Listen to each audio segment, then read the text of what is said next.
کہتے ہیں غصہ بجلی کی طرح ہوتا ہے، ایک لمحے کی چمک مگر جلا کر راکھ کر دیتا ہے۔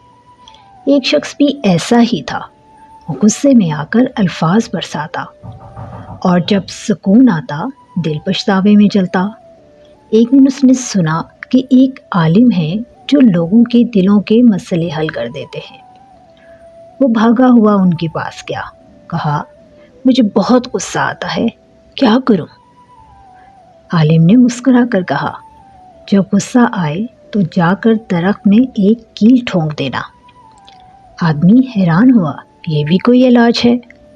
عالم نے کہا بس اتنا کرو پھر دیکھو کیا ہوتا ہے۔ وہ روز ایسا کرتا رہا، جب غصہ آتا وہ جنگل کی طرف دوڑتا اور درخت میں کیل ٹھونک دیتا۔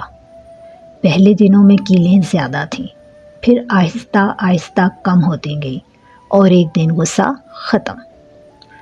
وہ خوشی خوشی عالم کے پاس گیا، حضرت غصہ ختم ہو گیا۔ عالم نے کہا چلو وہ درخت دکھاؤ۔ درخت آدھا کیلوں سے چھلنی تھا۔ عالم نے کہا اب سب کیلیں نکال دو۔ اس نے نکالی بڑی مشکل سے۔ پھر عالم نے کہا دیکھو یہ سوراخ، یہ وہ زخم ہے جو تم غصے میں آ کر لوگوں کے دلوں میں کرتے تھے۔ کیل نکل سکتی ہے، زخم نہیں۔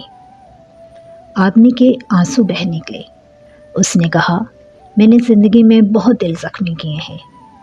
عالم نے نرمی سے کہا اب انہیں مرہم دو، معافی مانگو اور آئندہ لفظوں کو استعمال کرنے سے پہلے سوچنا، کیونکہ دل درخت نہیں ہوتے جن میں کیل ٹھونکی جا سکے۔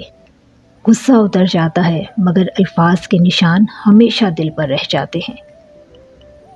سخت الفاظ بولنے سے پہلے رک جائیں، کبھی کبھی ایک جملہ کسی کے اندر کی پوری دنیا اجاڑ دیتا ہے۔